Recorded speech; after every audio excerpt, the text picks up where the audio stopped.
Welcome, welcome. Come on in, come on in. We're feeling peace together today, right now, the 55th live stream each and every morning, Eastern Time in the US. We pause here for 5, 6, 7 minutes and feel the peace. I'm excited you're here because I'm going to talk about something that's been very important in my life lately.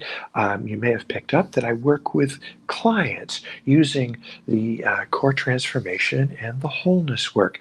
People like you.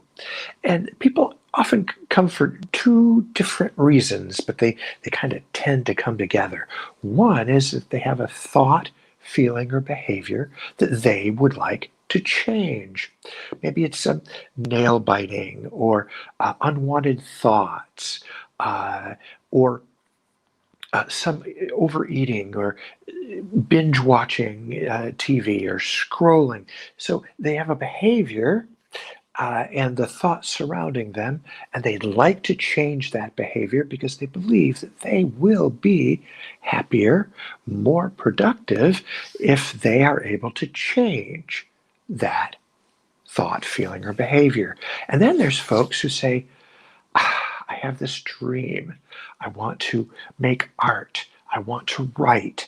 I want to travel. I want a home. I want a relationship. I desire all these things, and they're not happening. They're just not happening. And they notice that they've desired these things, and said they've wanted them for months, maybe even years, but they've noticed it's just not happening, and they're wondering why. The core transformation and the wholeness work use a concept called parts. And there's 4 understandings about parts. And once you get an idea of what those are, you'll be able to notice them in your life, and you can see how your thoughts, feelings, and behaviors arise from these parts, and you will get a hint. Notice how you can change them for your best living going forward. So there's 4 concepts. Number 1, the idea of parts. Now, everybody experiences this. This is not something new. One of my favorite examples is you go to the grocery store, and there's a part of you that, as you walk in the door, says, "I'm going to eat healthy this week.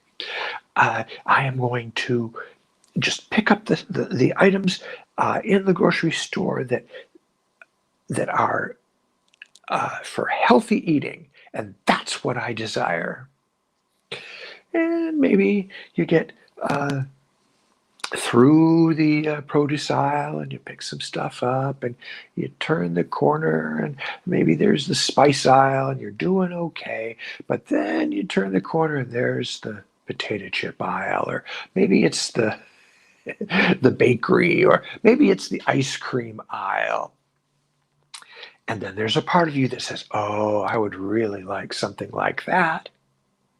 So you've got a part that desires to eat healthy, and a part that desires food that maybe not serve that purpose. So there is a conflict. Now, that doesn't mean you're a bad person for having, whoa, having parts that desire certain things. It's the way of the world. It's the way we live.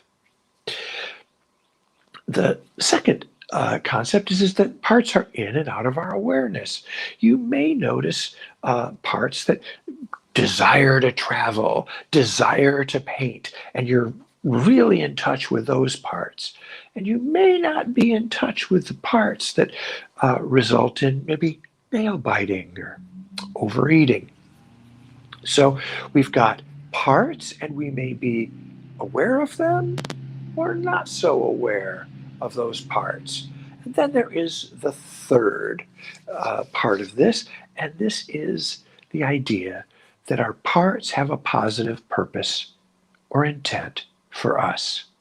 Now, this thing, it may be the most important idea because we uh, we tend to want to fight with the parts that aren't in alignment, that end up buying the ice cream or end up not going on that trip. We end up being seeing those parts, but or seeing those behaviors, but we may not transfer them or trace them back to the parts of us that desire those.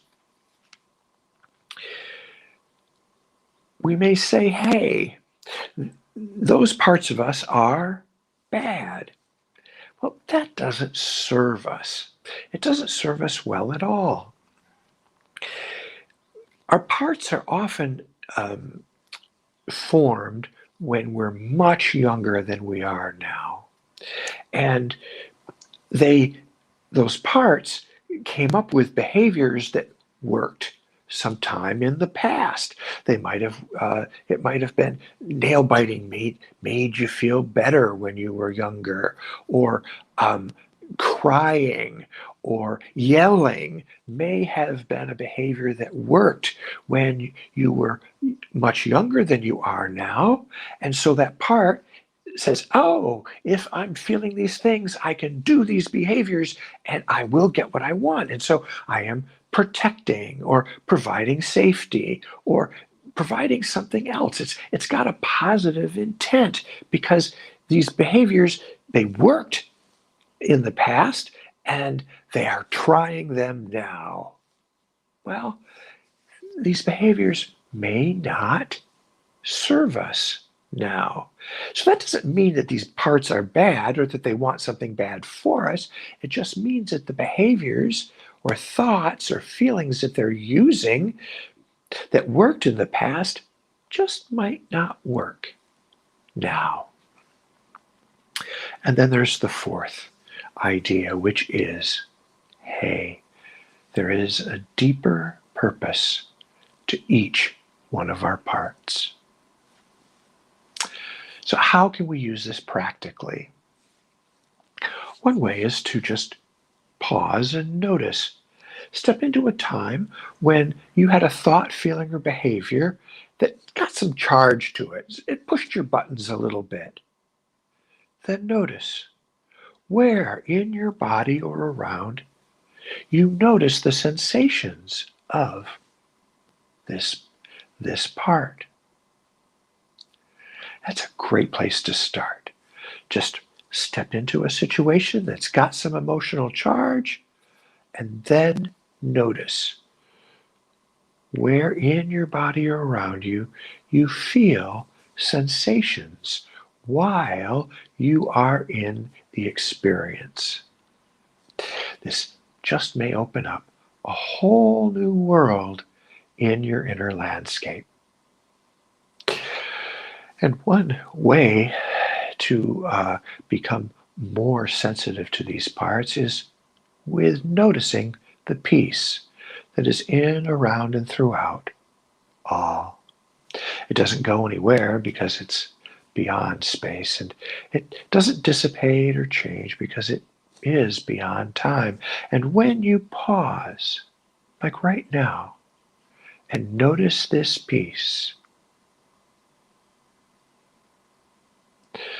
the parts also notice this peace.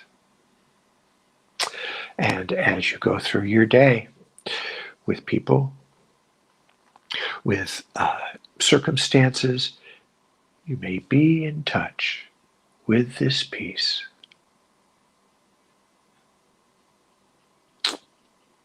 I hope this serves you. And I will talk with you tomorrow.